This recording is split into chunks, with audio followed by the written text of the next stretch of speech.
திருப்பாவை பாடல் 20 ஆண்டாள் இயற்றியது. ஆண்டாள் பாவை நோன்பிருக்க முதலில் தன் தோழியர்களை எழுப்புகிறாள். அதன் பின் கண்ணனை எழுப்புவதற்காக தாயாரை வேண்டுகிறாள். 33 அமரருக்கு முன் சென்று கப்பம் தவிர்க்கும் கலியை துழாய். செப்பமுடையாய் திரளுடையாய் செற்றார்க்கு வெப்பம் கொடுக்கும் விமலா துழாய்.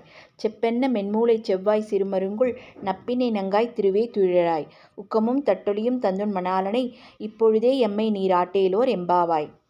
அதாவது 33 கோடி தேவர்களுக்கெல்லாம் முன்னதாக சென்று பக்தர்களின் துயத்துரைக்கும் கலியுக கடவுளே நீ எழுவாயாக.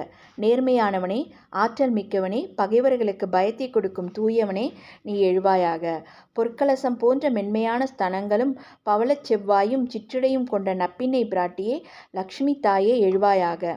எங்களுக்கு விசிறி கண்ணாடியுடன் உன் கணவனாகிய கண்ணனையும் தந்து இப்பொழுதே எங்களை அருள்மழையில் நனைய செய்வாயாக என வேண்டுகிறாள். எல்லோருக்கும் முந்திய தெய்வம் கண்ணனே என்கிறாள்.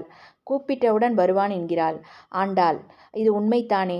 ஆதி மூலமே என்று கஜேந்திரன் யானை அலறியதும் கருடன் மீதேறி காற்றினும் வேகமாய் வந்து முதலையிடமிருந்து காத்தான் பிரகலாதன். அழைத்ததும் கருடனை கூட எதிர்பாராமல் தூணிலிருந்தே நரசிம்மமாய் வெளிப்பட்டான். அதனால்தான் இப்படி ஒரு பட்டம் அவனுக்கு. எனவே அழைத்ததும் வந்துவிடு என ஆண்டாள் கண்ணனிடம் வேண்டுகிறாள். நன்றி, வணக்கம்.